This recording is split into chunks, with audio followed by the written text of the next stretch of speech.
morning tonight. My name is Susan Mancuso. I'm the Director of School Counseling here.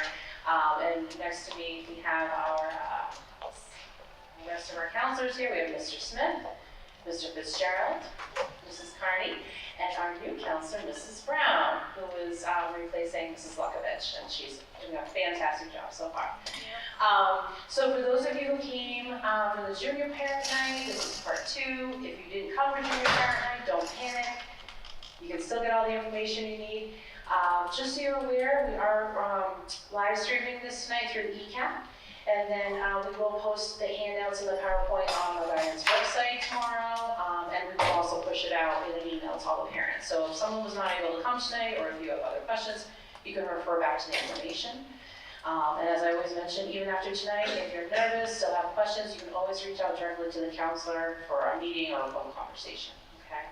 I'm sure we have some new, for our first-time parents here, seniors, but any repeaters coming for a refresher? Fantastic, welcome back. I love it, okay. We also have Mrs. Smock, who's not here today, but she's our guidance secretary, so a lot of you may have spoken to her. She's usually the first line of defense. So tonight's agenda, we got a few things to tackle. Again, in the spring, it was more generalized. It was more like getting ready for SATs, how to research and take tours of colleges, things of that nature. Tonight's going to be more of the nitty-gritty now. How do we actually execute and get those applications out? How do we get those letters of recommendation out? So we're going to talk about that.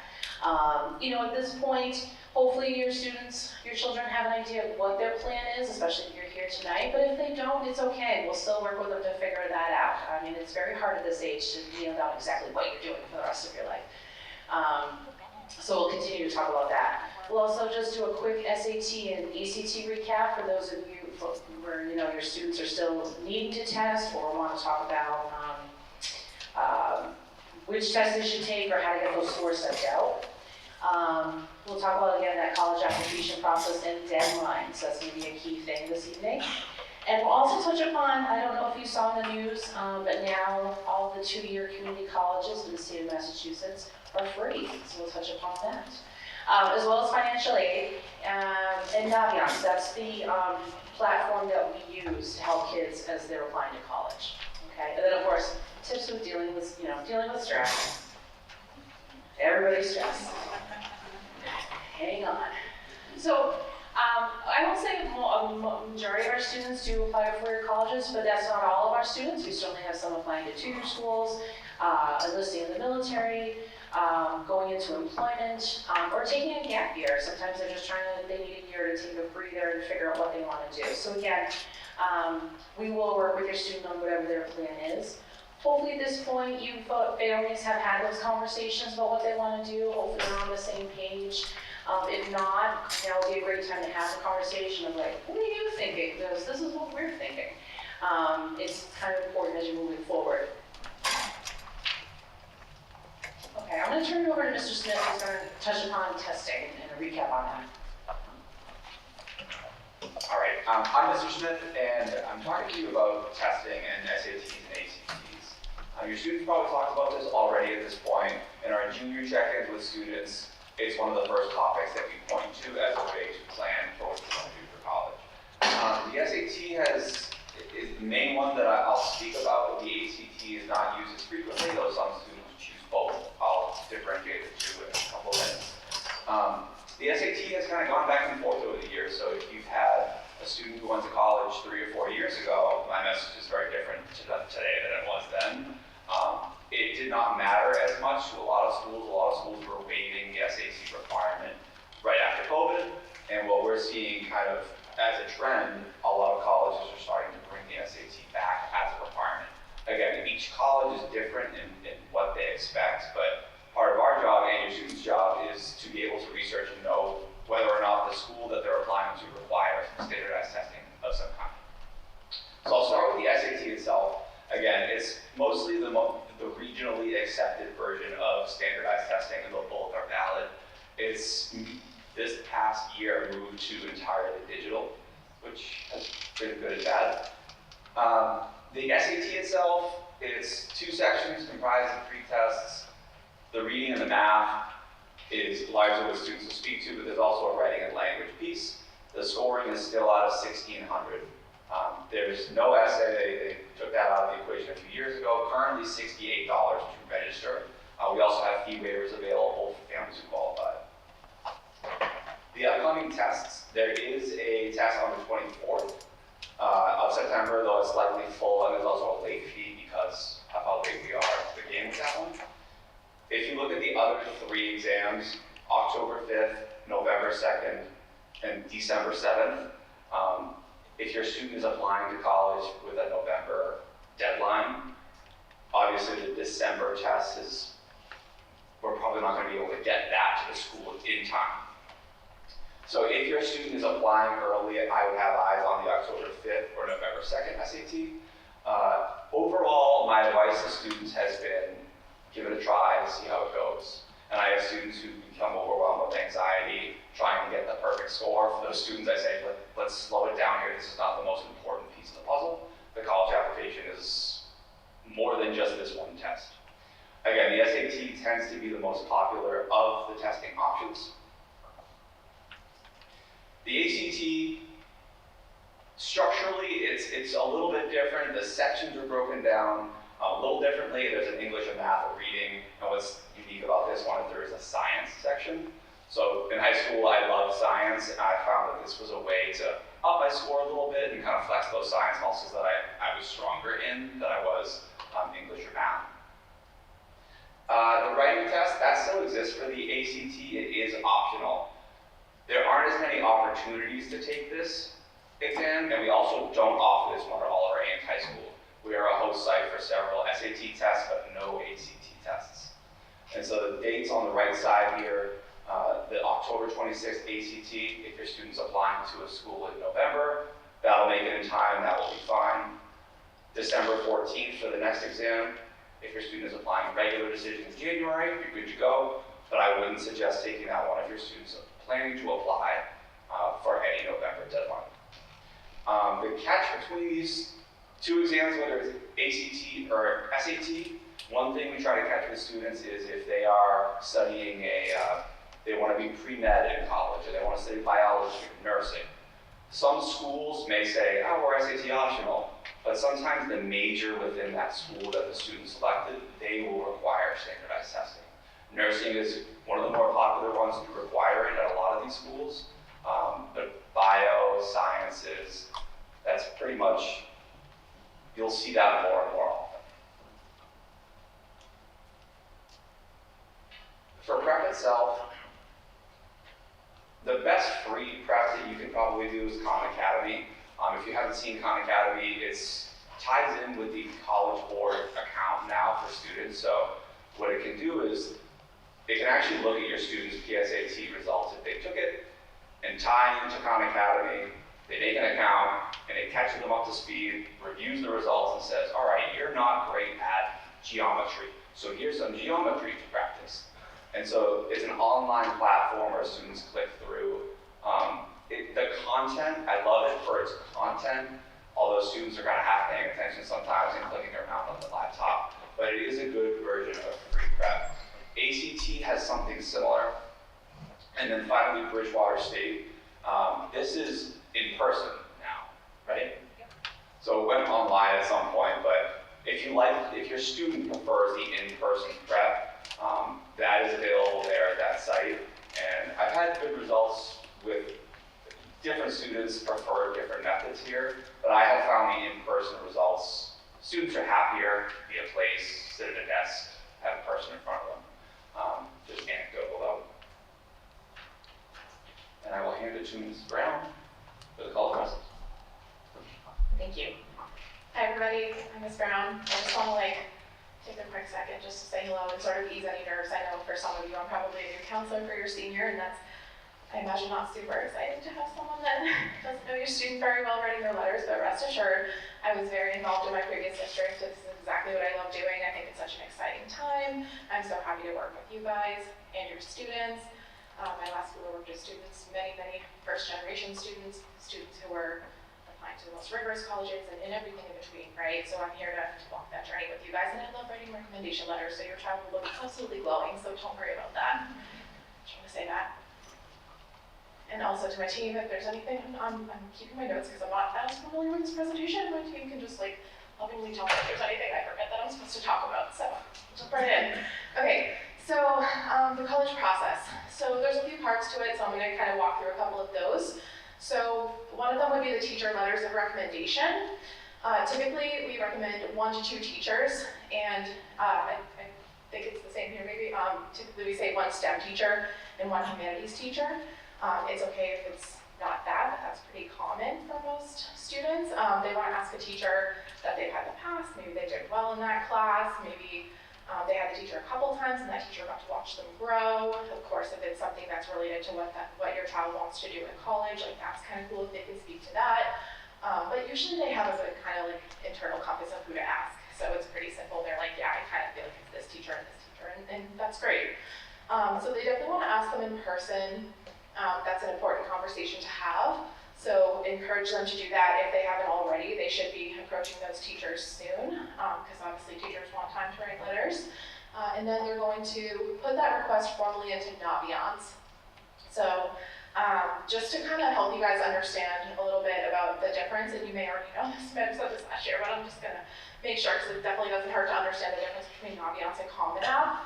So Naviance is our thing on our end, right? So that's what we're looking at to see when your student is applying, what their deadlines are, how they applied, things like that. And that's what we use to send our documents. So that's what we use to send, I think it's on the next slide, so I'm jumping ahead a little bit, but we send everything through that. Common App is your student's thing, right? So that's their application to college. If you're like me, when you applied to college, it was probably on paper and you're writing your address for every school and your name, and you're right a bunch of times. So this is kind of cool because the Common App, it's all in one place. It's one big application where they're just going to put all that information in one time and then send it individually to each school that they're applying to. So what we do is we have them sort of connect those 2 accounts so that they're talking to each other, right? So virtually in the senior meetings that we're going to be doing in the next couple weeks with them, we're going to help them learn how to connect Common App and Naviance so that we can see what they're doing on Common App. We won't see the actual application information, we won't see everything that they're filling out, but we will see if they've applied, what their deadlines are. Does that make sense? Okay. So they definitely want to ask their teachers. And then the student questionnaire, this is talking about, for us, for counselors, and I think teachers might use it too at the school. So it's on Naviance. Make sure that they can find that. If not, they can reach out to their counselor and we can show them where it is in Naviance. But that's really important, obviously, for me, because I don't know your students very well, but even for their own counselors, right? Like your students probably do so many amazing things and we can't know every single one of them in school and out of school, what everything that they're doing. So this is a really good chance to have them sort of explain to us, you know, what it is that they're doing. I know personally when I write my letters, I like to write about who that student is in the community, right? Who they are, because they want to see, colleges want to see, what is your student going to add to my campus, right? So they want to know who they are and that. Are they going to be doing a lot of volunteering? Are they going to be an athlete? Are they going to, you know, contribute? How are they going to contribute positively to our community? So that's what that questionnaire kind of helps us understand, and also, of course, getting to know them. And then I always say too, it's a really good chance, the transcript, right? That's a big part of their application. That's kind of already written for them at this point. They've already taken the classes, they've gotten the grades. But what I also recognize, and colleges know too, is that a transcript is a story. And what I love, my favorite part of writing letters is we get to put that story into words, right? So if your student's telling us, yeah, I had a rough freshman year because this life event happened, we get to help colleges understand that. And that's really cool. So definitely make sure that your student's filling out that questionnaire, because there's a lot of power in that for us, so we can help get those awesome words out to the admissions.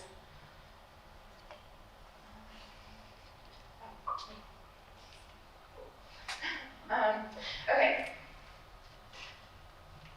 So really important, raise your hand if you want us writing your student's letter at the very last second before their applications due. I didn't think so, we don't want to do that either.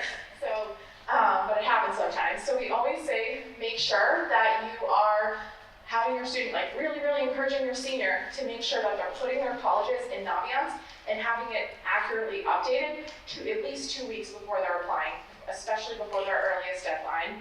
I have stories about that, right? I've gotten, messages at November 1st, I'm homesick, and I hear, oh, Ms. Brown, can you just write this letter? I decided I don't want to apply. I'm like, oh, okay, but, so we'll do it, we'll get it done, right? But just for their sake, we want to spend some time on that because it's really important, and we all take that very seriously. So, who's on stage?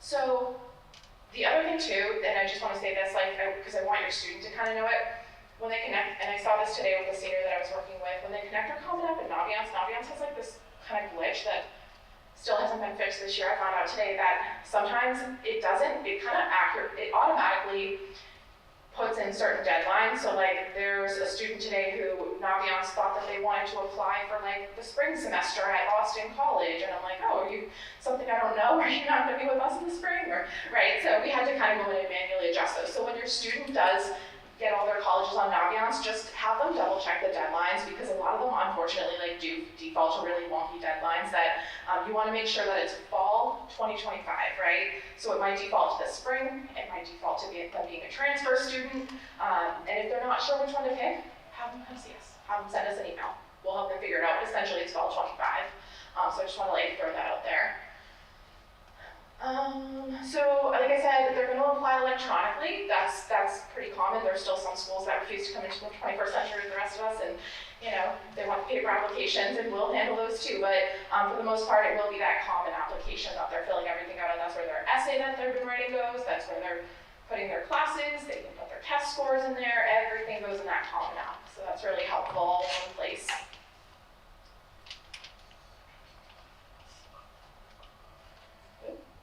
Okay, so who sends what? So the counselors, we send the transcripts. We will send an initial transcript. So when your student first applies, we're going to send a transcript depending on their deadlines. Whenever that is, we'll make sure the transcripts are going out. Some colleges might request a mid-year transcript. That's something your student's going to want to pay attention to. The college will let them know if they want a mid-year transcript. So that could be around like January, February. And then that's up to your student to put that request into Naviance. We're constantly looking and making sure that we have documents that we need to send them, we're sending them. We're pretty good at being on top of that. So, you know, make sure that they're paying attention to those transcripts. We will send the final transcript to the one school that your student does end up committing to. That's where we send that final transcript. Oh yeah, so great. So we put first quarter grades on the transcripts, just so you guys know. So even if they're like early action, November 1st, the chart might not be fully wrapped up, there will be grades on there. So definitely talk to your senior about that and let them know like, no senioritis at all, but definitely not now, right? So just keep working hard, because those grades can matter, and especially if they're, you know, that's an on-the-fence student, it can be really powerful to have some really solid term one grades kind of helping you out there. So definitely tell them to keep going strong. The school profile, we send that. It's something that we send to all colleges, and it kind of explains our school so they understand what all the grades is, right? So what do we require for graduation? How do we calculate GPA? What courses do we offer? Things like that. So we send that to every college. Letters of recommendation, we send our letters. Teachers will send their letters. They all have Naviance accounts as well. And then the secondary school report form. So we just send, you know, it's more information about your student. So we send everything for them. And then the student, what they send is their application, including their essay. They'll pay the fees for each individual college, and I think the district mentioned that some students might have their fees waived. So if your student applies for or qualifies for a free or reduced lunch, then they would qualify for a Common App fee waiver. So they want to make sure that when they're filling out the Common App, there is a section, off the top of my head, I can't think what section it's under, so I apologize, but they can click that they're eligible for a Common App fee waiver. And if they're not sure, they can come check with us and we can let them know. And that means that they don't have to pay those application fees. They will be waived through Common App, and we'll sign off on that. It'll flag us on Naviance, because remember these two systems are talking to each other, so it'll flag, you know, me on my end to know that I have to go and approve them for that waiver, and then they don't have to pay for that. So keep that in mind. And then they also send their SAT or ACT scores. A lot of schools, they can self-report that, so they can have that in their Common App and just write what their scores are. And then typically, like a school that they're going to be committing to, might want them to send an official report, and that's done officially through College Board, but that's typically later when they're going to be committing to that school.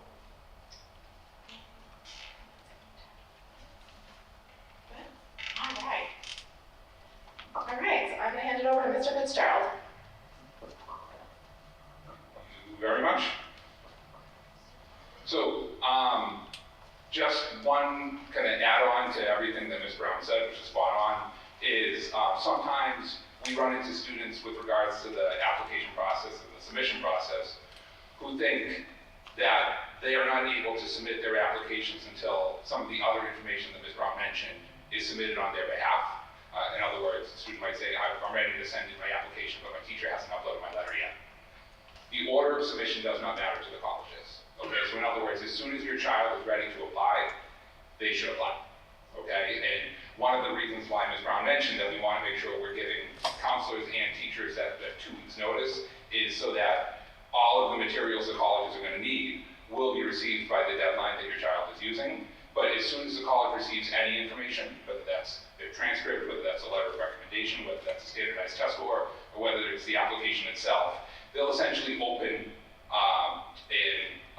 an account or an application on their end for the student, and they'll continue to add to it as they receive additional information. The most important piece of information they're going to get is your child's application. So that's kind of the sun, and then everything else is sort of the planets that orbit it. So as soon as they are ready to apply, they should feel encouraged to apply. They shouldn't apply until they're ready, but once they're ready, there's really no reason for them to delay submitting the application. It allows the college to then communicate back to them that they've received the application, for the student to kind of then create an account on the college's website directly to track their application and to see sort of the progress in the review process that the college is making as well. And then there's kind of one additional piece that we started noticing last year, which is there are increasingly more schools that may ask your student to fill out something that's called the SSAR, the Self-Reported Student Academic Record. You don't need to memorize the acronym, but essentially it's once they've applied, they'll create that account on the college website. And the college may say, at that point, we want you to self-report your final grades from freshman through junior year as sort of an additional step in the application process once they've applied. So the kind of short way of explaining that is, once they've applied, they should definitely keep an eye out for communication from the college that they've received the application. Likely that's going to be an email prompting them to create an account on their website. And then they should look at that applicant portal to make sure that the college has everything that the student is responsible for to ultimately be able to review their application. Now, with that being said, I'm going to switch over to the change in rank policy, which we implemented last year. I think most folks probably already know this. It went into effect last year. This is a pretty common trend with a lot of high schools. Our school committee approved that we no longer do class rank on our transcripts. The transcript that Ms. Brown mentioned, the consent, it lists your students' final grades, freshman through junior year at the time they're applying, and then again, our updated transcripts that we send on their behalf will include their senior year grades, and it will include their weighted GPA, which is their grade point average over the course of their 3 counting years at all ranks. It does not include a rank within the class. In the previous years, we did rank, and the rank was essentially your child's GPA makes them this number within their class at that number. Colleges don't ask for that information. There is a question in the Common App that asks, does your school rank? As we meet with them, we're reminding them to say, no, we do not rank anymore.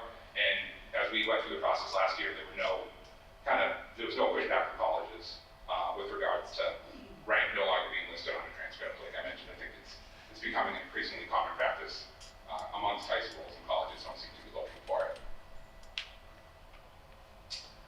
With deadlines, so this is to me a somewhat important slide as it relates to where I imagine many of your students are right now in the process. So as they are identifying their schools, and as likely they are adding those schools within the Common App, every college is going to have their own unique deadlines and timelines that they have for your student to apply to their school. A lot of them are overlapping, okay? But they are ultimately decided and defined by the college. Almost every college has some type of early application. Early means your child is able to apply in the fall, hear back usually in early winter, and simply know sooner whether or not they were admitted to the school. There are 2 very different types of early applications. The vast majority of our kiddos will apply through what's called early action. Early action, for those that may be heard the terminology before, is a non-binding application. It simply means your student was ready to apply in the fall, whatever that deadline is. They get their application in, we get the materials on their behalf. If accepted, you're a child and you still have the ability to say yes or no to that college up until May 1st, which has historically been sort of the universal decision deadline that colleges have. Early decision is a very different type of application. You're essentially filling out and submitting a contract at the time your student's applying. Your student has to sign it, it's digital. In the application, they will add a parent email. You'll receive an email to digitally sign that you understand your child is applying through early decision. And then we get updated in Naviance, although we also ask students to tell us directly that they're applying early decision, because we need to verify as well that as students and parents, they understand what early decision means. And essentially what early decision means is you are committing to attend that college if accepted, right? So it's more of a commitment prior to applying, because if admitted, that's where your child is going. If your child is interested in applying to early decision, they're only applying early decision to one school, right? Because you can't promise to go to two places. And your child and you all are doing that without knowing what the financial aid offers are going to be, right? So either from that college that they're applying early decision to, or other colleges that they may have wanted to consider, okay? So if you or your child are considering early decision, definitely let us know. If you're weighing pros and cons, whether early decision is a good choice for your student, certainly let us know and we'll give you our perspective feedback. But generally speaking, my advice is if cost is in any way a deciding factor in your child's college search process, early decision is probably not a good choice, okay? Because again, you're making that decision to have your child apply early decision without knowing the financial aid implications of any of the schools that they're considering. Beyond the early options, every college is going to have what they would call regular decision deadline. That's likely sometime after January 1st. And then some schools have something they call rolling admission, which simply means they will tell us there's a start date where they will start making decisions once they receive information, all the information that they need. And they will simply continue sending out yeses and nos until they have filled their freshman class. There are some more nuanced types of applications, terminology that gets increasingly more confusing. Some colleges offer early decision 2, which makes no sense to me, but essentially it's that binding application that I was talking about before, but during the regular decision period. So typically this is if your child, say, applied early decision to a school in the fall, maybe didn't get in, and they had a school that was their second choice, and maybe at that point they want to apply early decision 2 to that school. That's a scenario where they might do that. You may run into some other colleges, these tend to be in the more highly selected colleges that might have some type of restrictive early action application where the college is essentially telling your student it's not a binding application, but they're telling them that essentially by applying this way, they're the only school that they're going to be applying to in the fall. Okay, so I mention all this simply to say it's probably a healthy exercise to sit with your kids and kind of walk through with them and understand how they're applying and the deadlines they're going to have for each of their schools. Okay, because then ultimately, these kids are going to turn around and communicate to us what deadlines they're using so we make sure we get their materials out in a timely manner. If your child initially thinks they're applying in an early deadline, say early action, right, and perhaps that deadline is November 1st, and November 2nd rolls around and they hadn't applied, they still can apply to that school. They simply now are going to update or change the application to regular decision in order for that college to be able to review their application. Okay? So, every college is going to have admission standards and requirements. We kind of highlight the Mass State system. In particular, we have a large percentage of our students applying to, and candidly a large percentage going to, some combination of the UMass's or the state university system in Massachusetts. Largely, our graduation requirements line up with the admissions requirements at the Mass State colleges. The one exception to that is that the state schools, the state system in Massachusetts does still require 2 years of world language, where we do not necessarily require that for graduation purposes. So if your child is considering applying to a state school and hasn't taken 2 years of language, or you have any kind of clarifying questions about the minimum admissions standards, certainly connect with us. And then more broadly, if your child has a school that's really high on their list, it's not a bad exercise to maybe go on that school's website to look at their admissions requirements as well. Kind of a very specific example of this is the California state system, which we occasionally have students apply to, has a requirement that students must complete a visual or performing arts class in order to be considered. We have an arts requirement, but we're willing to accept culinary arts or industrial arts, things that maybe the Cal State system wouldn't accept. And so we've had students apply, and then the admissions officers from the Cal system come back to us and say, you need to find a way to get an arts course in your student schedule for us to be able to consider their application. And we do it. We figure out typically it's a second semester course, we will make it work. But for their own sake of sanity, your own peace of mind, it might be helpful just to make sure that you have an understanding of kind of what the colleges that they're applying to are expecting from them with regards to their courses. Especially, we're doing this very early. This year, we're still well within the add-drop period for our senior schedule this year.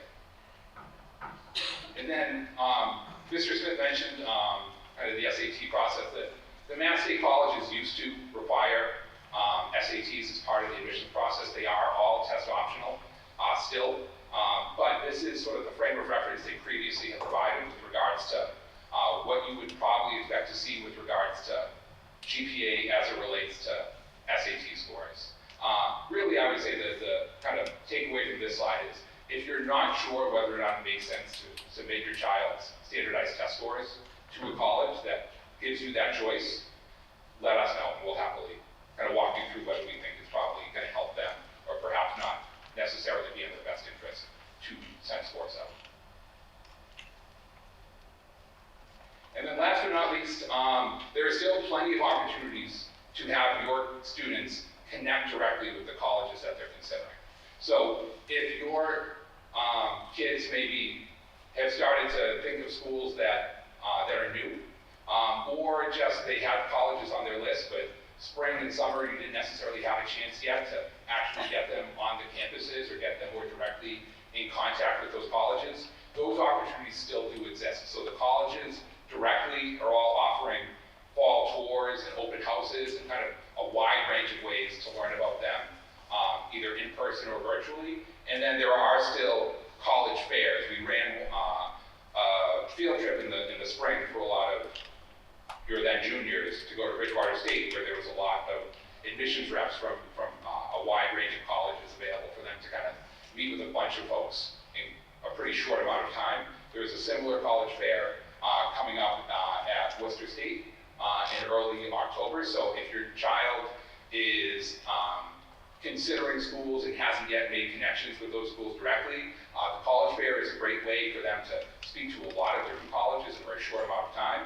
I think the greatest value that they're going to get in sort of validating that a school is a good fit for them, perhaps also for you all, in validating that a particular college is a good fit for your child, is trying to get them on that campus, if at all possible. I think that goes a long way towards kind of helping kids realize what their priorities are and kind of what makes the most sense for them with regards to specific colleges and kind of priorities and where they're going to go.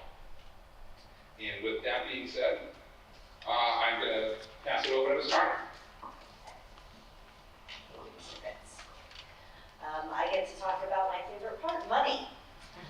So as Mrs. Mancuso mentioned before, Massachusetts now has free community college for everyone. There are some rules. You do need to be a Mass State resident. Also, you cannot have a prior degree. You can't have like a bachelor's degree or anything like that. You do need to take a minimum of 2 courses a semester. But it's certainly a great way for students where, you know, when we were talking earlier about, you know, if finances are an issue, this is like a fabulous way to do it. And it kind of segues well into the Mass Transfer Program. It's a program that I love where students can go through 2 years at a community college. They apply as a Mass Transfer student, and there's various majors. You can be Mass Transfer Business, Mass Transfer Arts and Sciences, whatever it might be. At the end of those 2 years, you have an associate's degree. Now, if you go to a private four-year college and you do 2 years there and you stop going, they're not giving you anything. You just have 2 years of debt. But this, you have an associate's degree. If you do well, if you basically get a B or better in your classes, you have automatic admittance into any of the state university system. So you can be automatically admitted to the UMass's or the Bridgewater States or any of those. And you get a tuition freeze. They freeze that tuition so that you don't have to pay any increases. So if your child is looking to go to college and get a fabulous education, I mean, Mr. Fitz is a prime example of the UMass system. You know, state universities here are well known. I know 10 years ago when I started here, the parents sometimes would poo-poo us with the state university system, they UMass. And now UMass Amherst is one of the hardest schools to get into. And especially some of their majors are highly selective, that you can't get in unless you have a 3.8 minimum. So you can get a fabulous education, certainly for a reasonable amount of money. Finances. I am going to ask you to have this conversation with your students. And I know it is a tough conversation. Trust me, I have 2 boys, one's graduated, the other's a sophomore in college right now. It's a tough conversation to have, but it's important to have it. A lot of times parents will, I remember hearing this once in a MEFA workshop that I went to, and they said parents will say, you know, just get in and we'll make it work. But they said, so if you're buying your kid a car, would you just say, pick any car and we'll make it work? You probably would not do that, because the kids would be lined up at the Porsche and Ferrari places. Nobody would be buying a Toyota. And so you want to have these conversations with the kids. You need to look at these schools because there are some really expensive schools out there. I know that I'm a Northeastern alum, and they're clocking $70,000, $80,000 right now. So a year, $70,000, $80,000 a year. That just gives me chills to think about it. So you want to have these conversations. And a lot of times people have this kind of thought in their process, they're like, well, scholarships and things like that. You know, scholarships, there are some scholarships, but you know, free rides are few and far between. So a lot of times, August is when that bill is going to come due. And I have a friend who was the head of admissions at Mass Bay Community College, and she said that's our busiest time, because that's when families realized they couldn't afford the bill.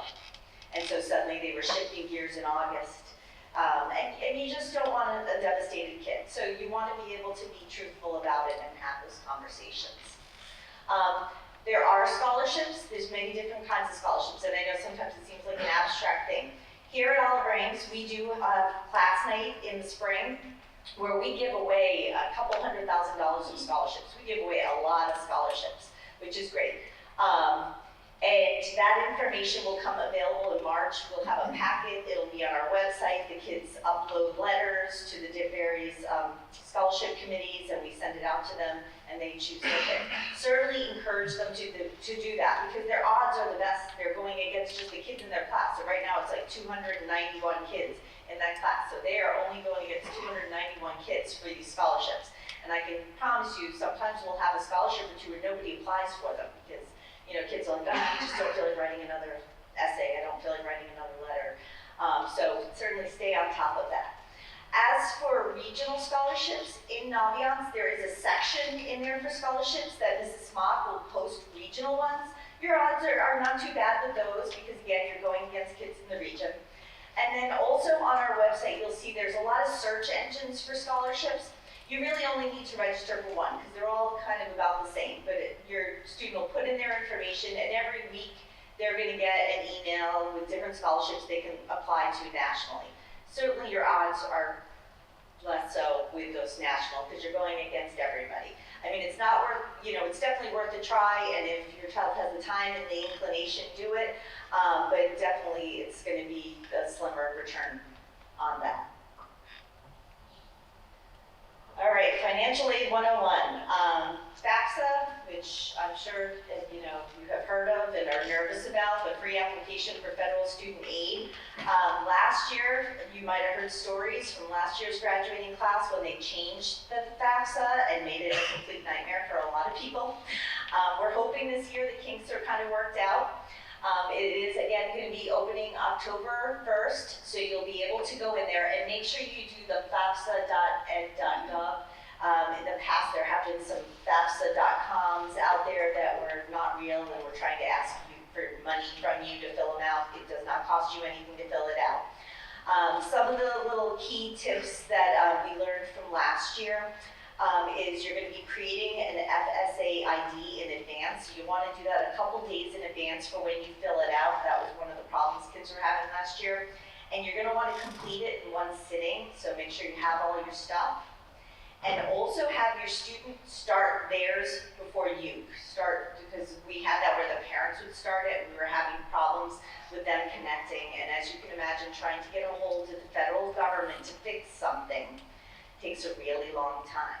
So you want to kind of, take your time with this, gather all your tax information. Now what's happening with the FAFSA is you're putting in basically your tax information, and the federal government is saying, okay, you made this much money, this is how much we think you can afford to pay for college.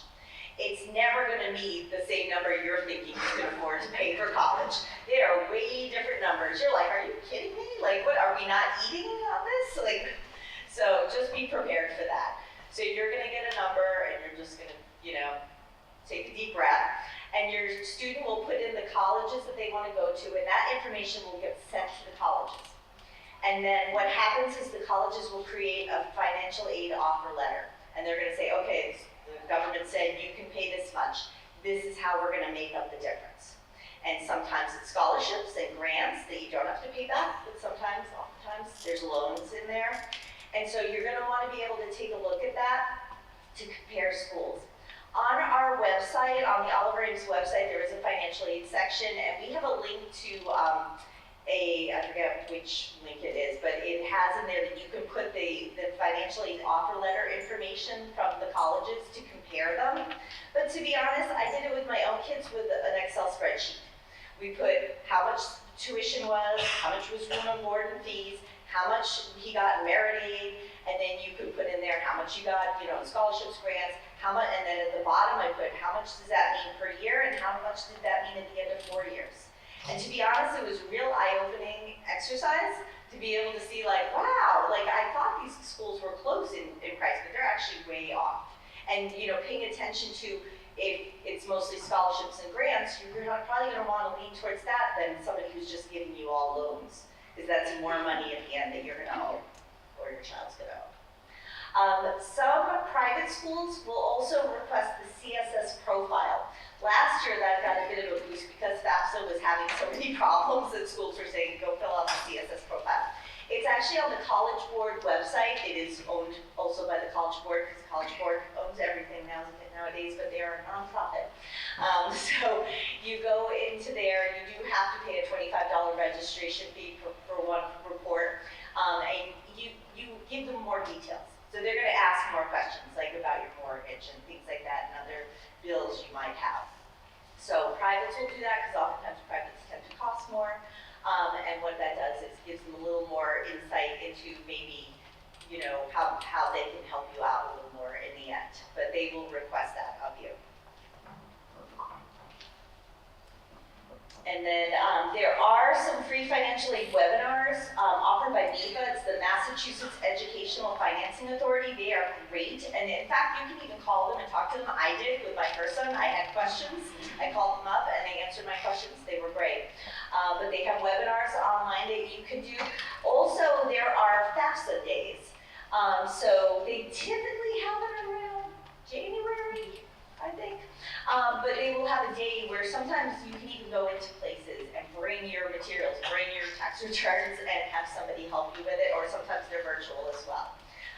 So, if you're somebody who's like me, whose numbers make me shut down a little bit, that could be a good way to go. All right, IEP and 504, is that you missed the name for something?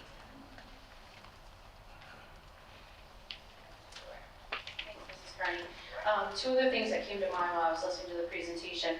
One, when we sent out the invite for this event, within that invite there is a link to a parent brag sheet. So certainly it's optional if you want to fill it out. It's just another nice tool that we can utilize when we're doing a letter of recommendation for your student.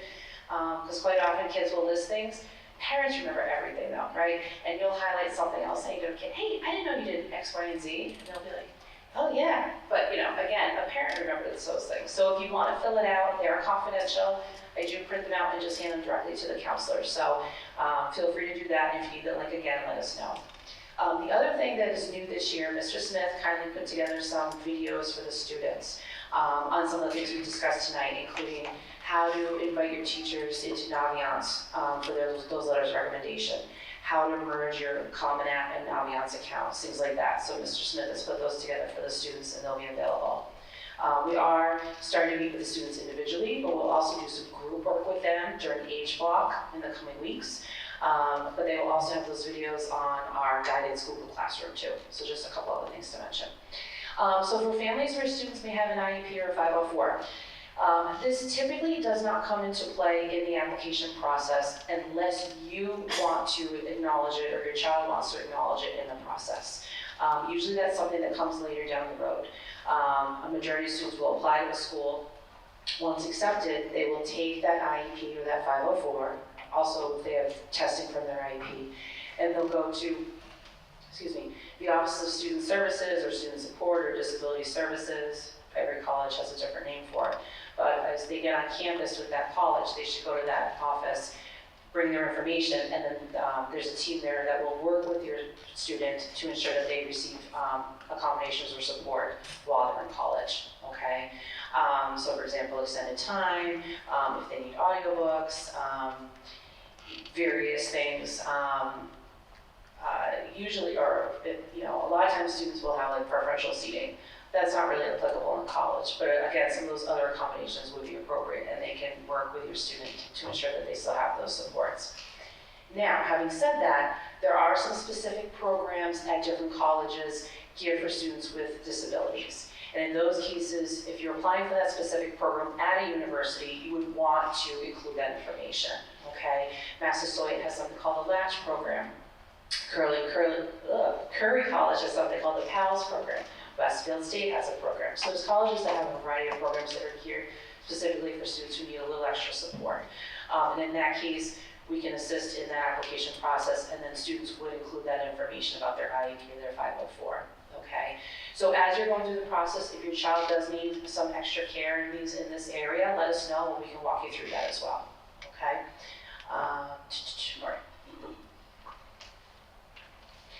NCAA Clearinghouse, so if your student is interested in playing a competitive sport, D1, D2, and even D3, they are going to want to register with the NCAA. The Clearinghouse is a process by which students go in, they create an account, it is free, and they just list out a lot of information. Basically, this is just the NCAA's way of monitoring and ensuring that a student is appropriately at age level, say who they are, and taking the appropriate classes for the college level, okay? Particularly at D1, we know that it's a little more high stakes, and there is scholarship money involved there, so the NCAA does a great job of just monitoring that process to make sure there isn't anything questionable going on. D1 and D2, they can offer scholarship money for athletics. D3 cannot.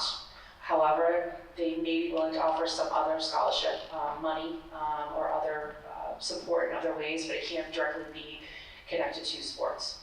But again, your student will register with the NCAA, they will indicate OA, and then when we go onto our page with NCAA, we'll see the students' names, and we will upload their initial transcript, and then we'll send a final transcript to NCAA, okay? Again, testing is optional with NCAA, so if your student does like their scores, they can send those to NCAA as well. There is a feature in College Board or on ECT where a student lists the schools that they're applying to. There's also a section where they can indicate NCAA, all right? If, again, you have any questions on how this works or how to register, let us know. We can show your student how to walk through this. Again, this part is free. But if they are considering like a varsity competitive sport, they should register. Stress. A little stress can be a good motivator. A lot of stress, not so much. So definitely try to keep an eye on your students, see how they're doing. Again, sometimes a little stress can be a good motivator to get them going, like, oh, I gotta get going on my essay. Oh, I gotta talk to a teacher. But if you're finding that it's becoming very overwhelming and all-consuming for them, let us know. We can certainly help them take a step back, break it down for them, just so they're focusing on one thing at a time. Maybe we revisit their deadlines and talk about doing rolling admissions or regular decision. You certainly know your kids best. If you see a change in them, they're shutting down, they're expressing to you how they're feeling, let us know, because we do want to support them. It is a lot. They get through it and they'll be okay, but for some it becomes a lot, especially when they're trying to balance extracurriculars and their caseload, their workload and everything. So definitely keep an eye on them, and we can work with you guys to support them through this process. You guys will also be stressed. It's okay. There's light at the end of the tunnel, and you might be ripping your hair out for a month or two because you're like, my child's driving me crazy, they're not doing their essay, but everyone can get into college, okay? That's the bottom line. So if that's what you're looking for, if that's their goal, to go to college, we can work on that. And usually, maybe it's not their top choice, but I will say most kids are happy and can be happy anywhere. So we try to remind them of that. Like, you're gonna be okay. Like, we're gonna figure it out. So, yes, and definitely, we try to remind everyone in 9 months it'll be done. So, keep that in mind. In 9 months, this will be over. Which is gonna fly by. It's gonna be a crazy, wonderful, fantastic year. And we're here to support you guys through this process and your student as well. We are gonna open it up for questions for a few minutes, and then we'll wrap that and then be up here for any individual questions folks might have. But does anyone have some general questions right now? Yes? Is there an easy way to just official transcripts? Ask them only about that one. Yeah, so we can get you you're talking about like an unweighted, it's just an unofficial transcript in general. Just to us to have for Yeah, absolutely. Yeah, we can get you a copy of that. You just email us and we can send it to you. Yeah. Was there a hand over here? Yes? Is there confirmation from the schools? Was that what the SS, when they get their make sure everything's in when it's supposed to be, teacher recommendations, their transcripts, how do they know that Yeah, so. That everything's there? So Yes. when your child applies, and they create those applicant portals directly on the school websites, one of the things they'll be able to do is see all the information that the college has received on their behalf. Letters of recommendation, transcript, basically all the pieces of information that they're gonna require. And it'll actually tell them too, like, this piece of information is still missing. So it's very kind of clear and straightforward that the college is still waiting on a certain piece of information in order for the student's application to be complete. That's why I mentioned before, probably the most important thing in the application process for your kids to know is submitting their application is probably the most helpful part of the process for them to know about even beyond sort of the other things that are getting sent on their behalf. Because when they submit the application, that's going to be the mechanism that allows them to see everything that's already been submitted or everything that's still pending. And kind of the add-on to that, I would say, is sometimes there can be a lag in that information being updated on the college website. So, if your child sees that their transcript hasn't been received, or the counselor recommendation letter, all that stuff, right? And they're certainly welcome to check with us to ask, and we might say, like, oh, no, we sent it out, we can see on our end that it's been submitted, and oftentimes received by the college, but the college might not have it automatically updated on the website. Give them a little bit of time, okay? In Common App, you can go under the FERPA section and you can see the dates of when we send our stuff as well. So it doesn't mean it's necessarily received by the college, but your student can go into that section, Common App, under the My Colleges section, and it'll, under the counselor section, you'll see sent transcript this date, school profile this date. It will list it there. Yes. And I just want to add on one thing. As we we mentioned, everything is digital now, right? So they're not, admissions offices aren't necessarily, as Mr. Fitz said, downloading everything every single day. They may wait every few days and do a digital download and then pair it to your student's file. So sometimes they will send these mass emails out to everyone saying like, we're missing material from you. Do not panic. You can call the office, the admissions office, and 9 times out of 10 they'll say, oh, it's here, we just haven't matched it to their file yet. If for some reason they do say, no, we really don't have it, call us and let us know. But please don't panic if you get those emails. They just send out these mass emails sometimes and freaks everybody out. So, because it does take them a little time just to match up digitally with the account. Okay. Yes, and then I'll go there. Yes. Is there a benefit to early decision versus regular decision? Is there a benefit between early decision and regular decision? Early decision, we would caution, you know, if it's your child's top pick, they want to go there, academically it's a great fit, financially it's not a concern for you, early decision might be the way to go. Early action, though you're not committing to anything, you can still apply to other schools. Yeah, that's what I thought, yeah.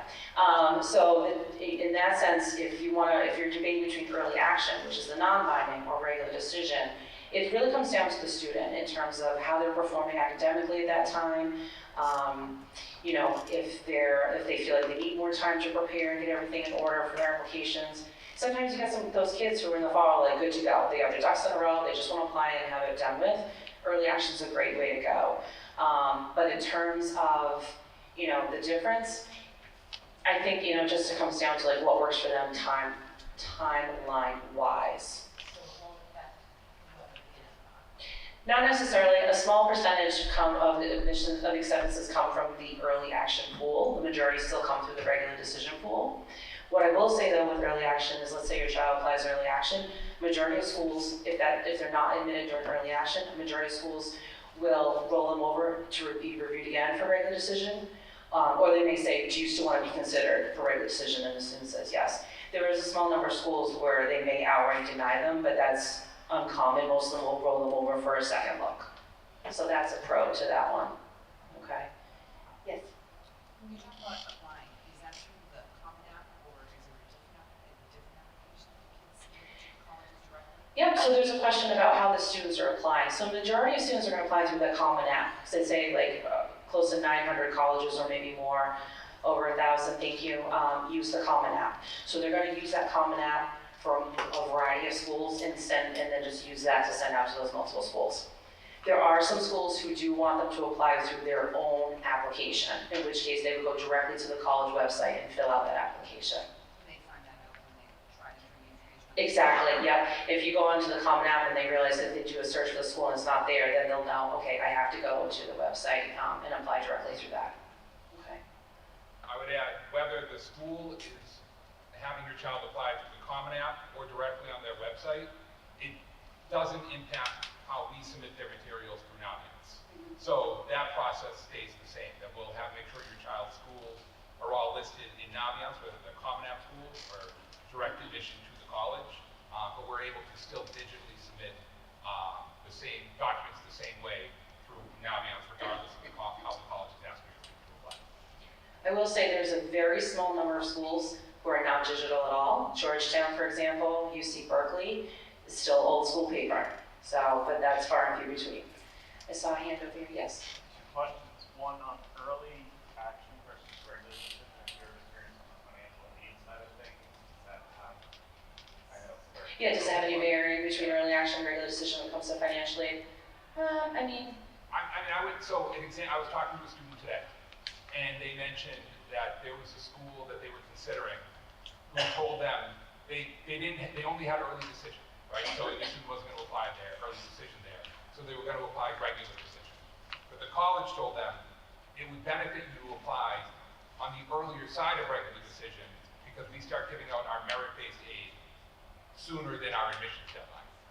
So if there is a benefit, it benefits being early in the process. Typically, it doesn't matter.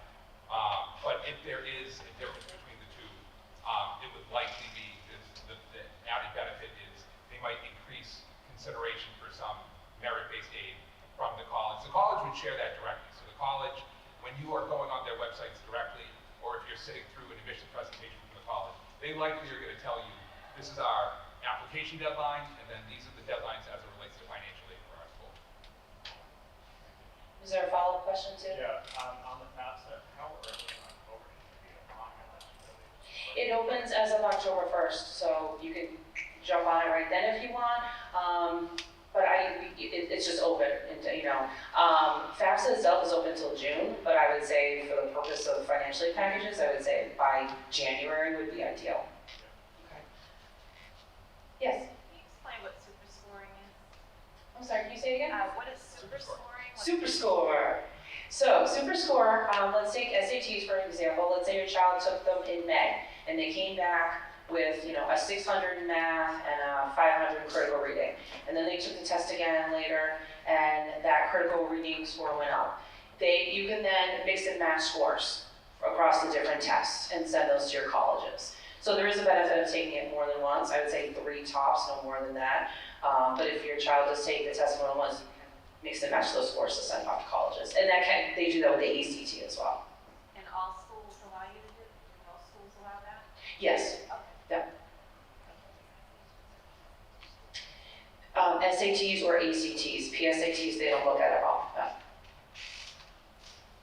Yes. Is November 2nd too late to take the SATs or early decision? Or early action? Tricky answer. Yeah, so it may not be. Here's what I'll say though. There is material that's considered supplemental. So when a college gives you a deadline, they mean the student's application fee, right? Other items, letters of rec, test scores are supplemental. If they come in after the deadline, it's fine, they'll add them to the file. Now, if your child is applying for that early action spot, they may want to have a set of scores, if they need to send scores. Schools may also be test optional. But if they have to send the scores, you may want to have another set to share, or somewhere in there indicate like we're doing a November one, and then once those scores come in, you can then send them if you need to. Yeah, so just a quick add on to that, just to echo everything Ms. Mancuso said and then add that if your child is perhaps weighing pros and cons of whether to apply test optional or not, then if that school has a November 1st deadline, then the November SAT is going to be too late for them to apply. Because in the application, you have to indicate, your child has to indicate how they're applying, whether they want test scores to be considered or not as part of their application. So if they want to see those scores to make that decision, then the November SAT is probably too late for a November deadline. The turnaround time of the SATs now that it's digital is shorter. I think it's around 2 weeks. So that October SAT date, your child would likely receive their scores well before November 1st deadline. Ultimately, it's the discretion of College Board how quickly they turn around, providing back to you all and your kids their SAT scores, but roughly it's about 15 days. But if the sort of the decision on how to apply is connected to SAT scores, then we probably encourage your child to target those October test dates. There's a lot of variables here. Unfortunately, there isn't like one uniform system or process with applying. There's a lot of variables, but That's why, again, we're here to help you with those individual questions. We are going to wrap up, but we are here for more questions if anyone wants to come up and talk to us. And we really appreciate you being here. Thank you very much.